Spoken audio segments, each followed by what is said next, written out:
आज आपण महाराष्ट्राच्या रायगड जिल्ह्यातील श्रीवर्धन येथील पेशव्यांचे कुलदैवत तर आहेच, पण बऱ्याच परिवारांचे कुलदैवत असलेले श्री हरिहरेश्वर क्षेत्राबद्दलची माहिती, इतिहास आणि काही पौराणिक कथा पाहणार आहोत.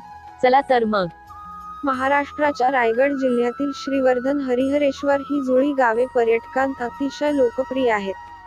2 दिवसाचा वेळ काढून इथे सहल आरामात होऊ शकते, म्हणून वर्षभर इथे पर्यटकांची वर्दळ असते.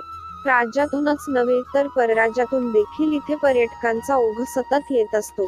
हरिहरेश्वरला मुंबई गोवा रस्त्यावरील दासगाव पासून फाटा फुटतो, तर श्रीवर्धनचा रस्ता माणगाव येथे सुरू होतो. श्रीवर्धनवरूनही होडीने हरिहरेश्वरला जाता येते. माणगाव कोकण रेल्वेवरही येते, तेथून देखील हरिहरेश्वरला जाता येते.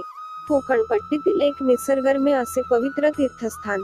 एका बाजूला हिरव्यागार गर्द वनश्रीने नटलेला डोंगर, तर दुसऱ्या बाजूला नयनरम्य स्वच्छ व निळा समुद्र व रुपेरी वाळूने आकर्षित करणारा अमऱ्यात समुद्रकिनारा. डोंगरदऱ्यांच्या कुशीत विसावलेले हे तीर्थस्थान आहे. हरिहरेश्वर, कालभैरव, योगेश्वरी, सिद्धिविनायक व हनुमान अशी 4 मंदिरे, तसेच समुद्रकिनारी असणारे विष्णुपद, गायत्री तीर्थ, वक्रतीर्थ, सूर्यतीर्थ, यज्ञकुंड, विष्णुतीर्थ अशी अनेक ठिकाणे आहेत. रायगड जिल्ह्यातील श्री क्षेत्र हरिहरेश्वर हे स्थान दक्षिण काशी म्हणून प्रसिद्ध आहे. हरिहरेश्वरला भारतातील एक महत्त्वाचे तीर्थस्थान मानले जाते. हरिहरेश्वर हे गाव ब्रह्मगिरी, विष्णुगिरी, शिवगिरी, पार्वती या 4 टेकड्यांच्या कुशीत आहे.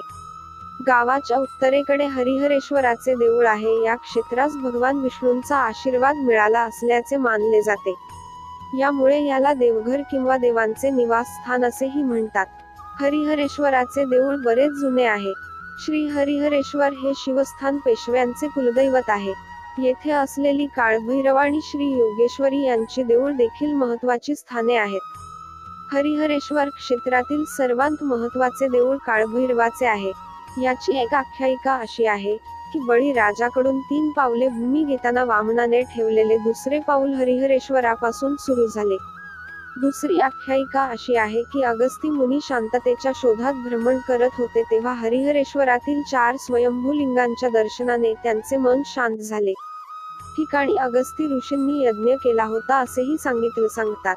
इसवी सन 1674 मध्ये स्वतः छत्रपती शिवाजी महाराज या ठिकाणी दर्शनाला आले होते असं इतिहासकार सांगतात. मंदिराच्या गणेशपट्टीच्या बाजूला 2 कोरीव लेख आहेत, ज्यातून इथली ऐतिहासिक पार्श्वभूमी उलगडते. थोरले बाजीराव पेशवे यांनी मंदिराचा इसवी सन 1723 साली जीर्णोद्धार केला असे या लेखातून दिसते. सरखेल कान्होजी आंगरेंनी 1000 रुपये देणगी दिली. मंदिराच्या पश्चिमेला टेकडीवर जाणाऱ्या पायऱ्या चंद्रराव मोरेंनी बांधल्या, तर माधवराव पेशवेंची पत्नी रमाबाईंनी 1667 साली इथं चौघडा वादनासाठी बांधकाम केले आणि 4 एप्रिल 1772 रोजी माधवरावांच्या प्रकृतीसाठी त्या स्वतः इथं आल्या अशा नोंदी आहेत. हरिहरेश्वर मंदिराला इसवी सन 1793 साली आग लागली आणि 1795 मध्ये मंदिर पुन्हा बांधले गेले.